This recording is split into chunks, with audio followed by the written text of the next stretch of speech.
इस वक्त सियासत में अजीबो गरीब खिचड़ी पक रही है। कुछ समझ नहीं आ रही कि मामलात बढ़ किस तरफ रहे हैं। एक तरफ तो इत्तेहादी नाराज हो चुके हैं हुकूमत से और उनको मनाने का सिलसिला अब भी जारी है। काफ लीग एक हफ्ते की डेडलाइन दे चुकी और चंद ही दिन इसमें बाकी हैं। एतराज उनका यह है कि एक तरह से हमें पूरा इख्तियार होना चाहिए जहां जहां हमारे MNA MPs हैं, यानी उस डिस्ट्रिक्ट में समझें वजारत आला हमारे ही पास हो। अलबत्ता उन्होंने ये जरूर कह दिया कि हम उस्मान बुज़दार साहब के हक में हैं, हम उनको बतौर वज़ीर आला हटाना नहीं चाहते, ना ही परवेज़ इलाही साहब वज़ीर आला बनना चाहते हैं। और अब तो मुनीस इलाही की भी वो बात नहीं कर रहे कि शायद ये दाल गलनी ही नहीं कि उनको विफाकी वजारत मिल जाए, मगर वो ये कहते हैं कि जहां जहां भी हमें लोगों ने वोट दिया है वहां पर पूरा इख्तियार हमारे पास हो, यानी वहां चीफ सेक्रेटरी की नहीं, कमिश्नर की नहीं, किसी का ना चले, सिर्फ और सिर्फ बराह रास्त काफ लीग की चल रही हो, परवेज़ इलाही साहब की चल रही हो। असल मकसद उनका ये है। इसी तरह से MQM अभी तक पूरी तरह नहीं मानी। मेंगल साहब अलग नाराज हैं, GDA को भी यकीन दहानियों तक मामला है। बलूचिस्तान अवामी पार्टी का तो यह हाल है कि वज़ीर आला वहां के कह रहे हैं कि जनाब जब ये कुदरती आफत आई है, इतनी ज्यादा बर्फबारी हुई, तो हुकूमत ने, वफाकी हुकूमत ने हमारा सही तरह से साथ ही नहीं दिया। अंदाजा लगाएं आप, ये हो रहा है। मगर हुकूमत के अंदाज तो देखिए जरा, यानी कहते हैं कि कॉन्फिडेंस देखें आप कि जहांगीर तरीन साहब को टास्क दे दिया है कि नून लीग के जो नाराज अरकान हैं उनको मनाया जाए और उनको साथ लाया जाए, यानी नून लीग के लोगों को भी अपनी तरफ लाया जाए और तादाद इतनी बढ़ा ली जाए कि फिर आपके पास ये खौफ ना हो कि अचानक अगर काफ लीग निकली तो पंजाब हुकूमत ही गिर जाएगी। तो इतने लोगों को क्या साथ लाना मुमकिन है? क्योंकि कानून के मुताबिक तो यह है कि वो पार्टी के खिलाफ कहीं जा नहीं सकते, वरना उनको इस्तीफा देना पड़ेगा और दोबारा इलेक्शन लड़ना पड़ेगा। एक ही हल है कि वो फॉरवर्ड ब्लॉक बन सके। उसके इम्कानात कितने हैं, इस सब पर आज हम सबसे पहले बात करेंगे। और मौलाना फजलुर रहमान साहब तो अब तन्हा रह गए हैं, मायूस हो गए हैं। अब उन्होंने पीपल्स पार्टी और नून लीग से तो बात ही करना छोड़ दी है। अब जिन जिन पार्टीज के पास एक आध कोई सीट है, अब उन्हीं से मिलकर कोई काम चलाया जाएगा और हेडलाइंस लगवाई जाएंगी। इस पर बात करेंगे असद खरल साहब से, बाबर डोगर साहब से। खरल साहब, ये क्या चक्कर है? एक तरफ तो अब ऑपोजिशन पर तोल रही है कि मिड टर्म इलेक्शन होंगे, मिड टर्म इलेक्शन के लिए हम कोई मामलात बनाएं, काफ लीग को, दीगर को, किसी एक को भी साथ मिला ले तो काम खत्म हो जाता है इस हुकूमत का और मिड टर्म इलेक्शन की बात बन सकती है। तो जहां तो यानी लाले पड़े अपनी हुकूमत बचाने के लिए, दूसरी तरफ जहांगीर तरीन साहब अब जहाज ले उड़े हैं और वहां से टास्क मिला है कि नून लीग के लोग भर के लेकर आओ। ऐसा मुमकिन है? उसामा साहब, मेरा ख्याल है जहांगीर तरीन साहब इस तरह के जो हालात हैं उनके लिए बड़े ये मौजू होते हैं, मौजू तरीन होते हैं। बल्कि अब ये जो सारा मामला हुआ है, जिस तरह आपने खुद ही इंट्रो में बता दिया कि ना तो काफ लीग जो है इत्तेहादी है पंजाब में, वहाँ से शुरू हो जाते हैं, ना तो वो वजारत आला के ख्वाहिशमंद हैं, बल्कि उस्मान बुज़दार साहब के वो साथ हैं, नंबर एक। दूसरी बात, मोनस इलाही साहब वफाकी वजारत के हवाले से उन्होंने कहा जी मुझे कोई ऐसी ख्वाहिश नहीं है, मुझे नहीं चाहिए वजारत।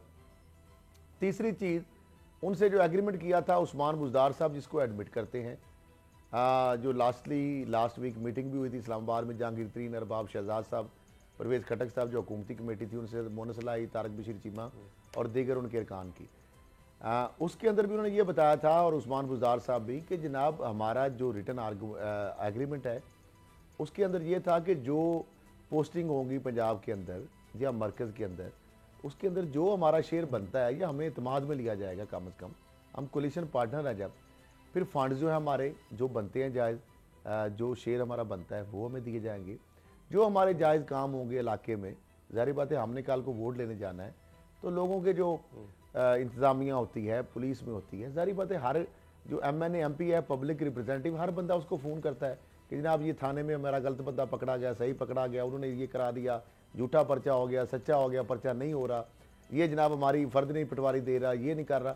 तो ये वोटर जो है वो आते हैं, वो आगे फ़ोन करते हैं, लेकिन जब उनकी सुनवाई नहीं होगी तो ज़ाहिर बात है वोटर भी कहेंगे कि जनाब आप दोबारा फिर वोट किस तरह लेने आएंगे जब हमारे जायज़ काम भी आप नहीं करवा सकते। तो ये जवाब तो वो नहीं दे सकते जी, हमारी चूँकि कोलिशन गवर्नमेंट है वो सुनती नहीं है, इंतजामिया सुनती नहीं, लिहाजा अब मामला क्या है कि ये जो सारा अभी मामलात हो रहे हैं, अब देखिए कराची में MQM है, वहाँ पे जहाज पहुँच जाता है, जहांगीर तरीन साहब उसको लीड कर रहे हैं जनाब सारों को, मामलात को। बलूचिस्तान के अंदर हिलजुल शुरू हो जाती है, वहाँ पे जहांगीर तरीन जिस तरह वो होता है ना टार्जन, तो वहाँ पे वो पहुँच जाते हैं। फिर वो बलूचिस्तान से लेके अपना MQM की बात कर लें, GDA की बात कर लें। अब मामला ये है कि पंजाब के अंदर ये सारा जो मामला उठा है, उस्मान बुज़दार साहब हैं डायरेक्ट इमरान खान साहब के साथ, वो है इमरान खान साहब के कैंडिडेट, वो है इमरान खान साहब की चॉइस। जहांगीर तरीन साहब ये परेशान है कि वो चाहते हैं कि पंजाब के अंदर वो बंदा आए जो जहांगीर तरीन साहब का मरूने मुनतो, जो उनकी कठपुतली के तौर पर काम करे, जिसका वजीर आजम साहब की या साथ उसकी डायरेक्ट एक्सेस ना हो। तो अब इसमें ये जो अभी ये एक नया शोशा खड़ा किया गया, बचाने के लिए काम कर रहे हैं, ये सारा जाहिर है हाथी के दांत खाने के और दिखाने के और बुज़दार वाली बात। मुझे ये बताएं कि जो अभी ये उठा है सारा फिर शोशा एक जिसको वो लीड कर रहे हैं, जो का एक PTI का जो एक सामने आ रहा है धड़ा, उसको जो लीड कर रहे हैं, उसके पीछे आशीर्वाद किसकी है? मामला ये है कि अभी आप देखें चीनी 250 रुपए बोरी के पीछे महंगी हो गई, आटा जो है वो आप देखें कौन बाहर भेज रहा है, कौन उसको आप मंगवा रहा है, कौन क्राइसिस क्रिएट कर रहा है, कौन जाके आगे से आगे भी और पीछे भी साहब सामने आते भी नहीं, छुपते भी नहीं है। चीनी का सबसे ज्यादा जखीरा अंदोज बेनिफिशरी कौन? इंपोर्ट करें, एक्सपोर्ट करें, सब्सिडी लें।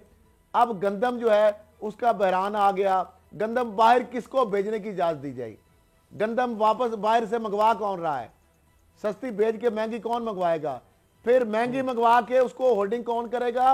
और फिर जो बंपर अभी जो फसल के जिम्मेदारों को आएगी उनको सस्ती, फिर जब बाहर से आप अगर मंगवा लेंगे गंदम तो जिम्मेदार तो जनाजा निकालेगा हुकूमत का, क्योंकि उनको जब कास्ट से भी आप कम आप बाहर से जब मंगवा रहे हैं अभी, और वो मंगवा कब रहे हैं? जब फसल पकनी है उस वक्त वो आ जानी है, फसल गंदम आ जाएगी। तो जब आएगी तो गंदम का रेट नीचे गिरेगा, नीचे आएगा, हमने अगली तो फिर मिडल मैन जो है वो पैसा बनाएगा, उनकी गंदम रुलती रहेगी। तो ये है गोरखधंधा, ये है जहांगीर तरीन साहब की लूट मार की कहानी, जो वजारत सन तो पैदावार से शुरू हुई। ग्रेनाइट के बाहर जो है काट काट के इटली में कौन भेज रहा है, अरबों रुपए के बेनिफिट कौन ले रहा है? तो जहाज भी नहीं भगाएंगे तो क्या करेंगे? अपनी वो कहते ना अपने फायदे से भगा रहे हैं। साहब, मुझे आपकी बातों से लग रहा है कि हुकूमत में या पाकिस्तान में जितनी खराबियां हैं, जितनी खामियां हैं, जितनी परेशानियां हैं, वो सारी जहांगीर तरीन की वजह से है। तो वही है साहब, माफिया है कि ये किसी कार्टेलाइजेशन है। अच्छा ठीक है, ठीक है, मैंने इस पर आना है। अभी ये जो आटे, गैस और बिजली का बहरान है, ये तो बस बहरानों में घिरी हुकूमत लग रही है। क्या ये माफिया इनके खिलाफ इकट्ठा हुआ है? इस पर आते हैं। मगर बाबर डोगर साहब, ये आपको भी लगता है कि ये काफ लीग जो है उसके सिर्फ ये मुतालबात जो लिख कर दिया गया वहां तक है, वो बुज़दार साहब के खिलाफ नहीं है, और वो ये जो उनकी बात है इसको फेस वैल्यू पे लेना चाहिए कि हमें वजारत आला नहीं चाहिए, हमें सिर्फ इख्तियार चाहिए? तो ब्यूरोक्रेसी का सारा कंट्रोल वो अपने पास रखना चाहते हैं। इमरान खान साहब ये दे देंगे? सिर्फ एक हफ्ते की मोहलत थी, अब मेरा ख्याल है 4-5 दिन ही बाकी हैं। उसामा साहब, मुझे एक बात बताएं, आप तो काफली के 10 बंदों की बात कर रहे हैं, मुझे एक बात बताएं कि PTI के जो 160 मेंबर हैं, जरा वो भी तो सोचें कि वो क्या डिमांड कर रहे हैं उस्मान बुज़दार से। सारी PTI जो है वो नाराज बैठी हुई है। मुझे तो ये बहुत बड़ा लतीफ़ा नजर आ रहा है। ये जो आप कह रहे हैं ना कि जहांगीर तीन को ये टास्क दिया गया कि नून लीग के नाराज अरकान को मनाया जाए, मुझे तो ये बहुत बड़ा लतीफ़ा नजर आ रहा है। कोई बेवकूफ़ ही होगा नून लीग का MPA जो इन हालात में PTI को ज्वाइन कर लेगा। यानी कि जिसको ये सामने दीवार पर लिखा नजर आ रहा है कि इस पार्टी से इसकी इत्तेहादी खुश नहीं है, कोई इत्तेहादी इसके काबू नहीं आ रहा। अगर इत्तेहादी साथ ना चले तो ये गवर्नमेंट नहीं चलती।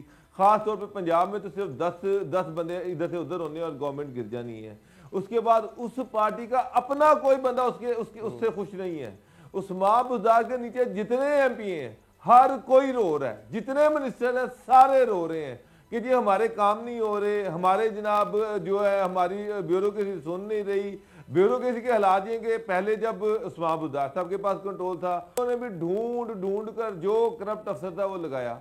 अब जब वो लगा दिया और जब उस वक्त उनसे गवर्नेंस या एडमिनिस्ट्रेशन कंट्रोल नहीं हुई तो उसके बाद ये था कि इमरान खान साहब ने अपनी मर्जी का एक बंदा भेज दिया, एक तगड़ा बंदा भेज दिया। अब जो तगड़ा बंदा आया वो मेरिट पे अपॉइंटमेंट्स करता है। मेरिट पे अपॉइंटमेंट्स जो है वो MPs और MNs के बारे में नहीं है। वो ये चाहते हैं कि उनके मुंह से जो निकले वो होना चाहिए। अब आप काफली की डिमांड देखें ना कि जनाब जिस डिस्ट्रिक्ट में हमारा MPA है वहाँ का डिप्टी कमिश्नर, वहाँ का DPO, वहाँ के DSP, वहाँ पे SHO, पटवारी, तहसीलदार सारे उन्हीं के मर्जी के हों और वहाँ पर उनको कोई ना पूछे। तो यही डिमांड PTI वालों की भी है। कोई PTI का MPA बता दें या मैंने बता दें जो ये नहीं चाह रहा कि जनाब हमारी मर्जी के बंदे लगे हों।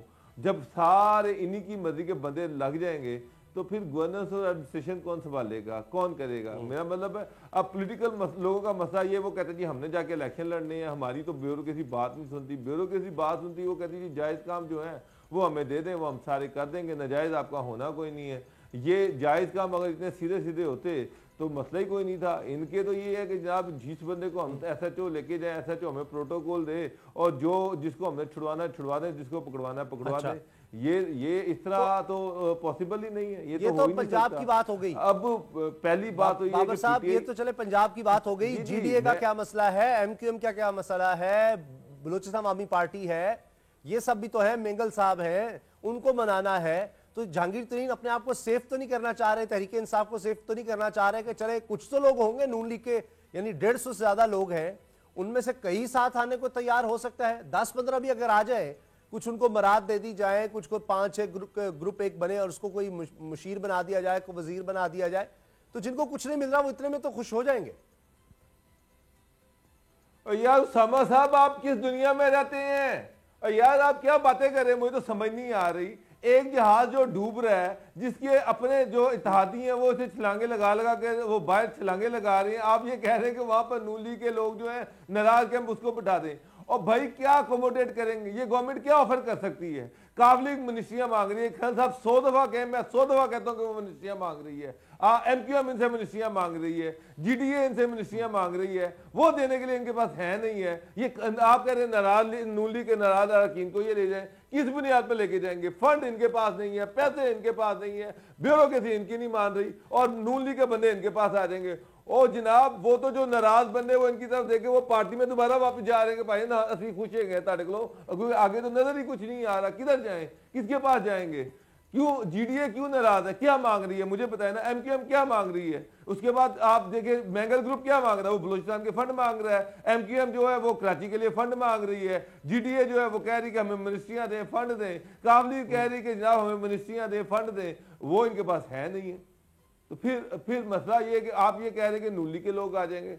यार ये तो मेरा ख्याल अगर इमरान खान ये समझते हैं या कोई और ये समझता है तो ये तो MCO की जन्नत में रहने वाली बात है, इससे आगे कुछ नहीं है। सब्सक्राइब करें और बेल दबाएं ताकि कोई खबर रह न जाए।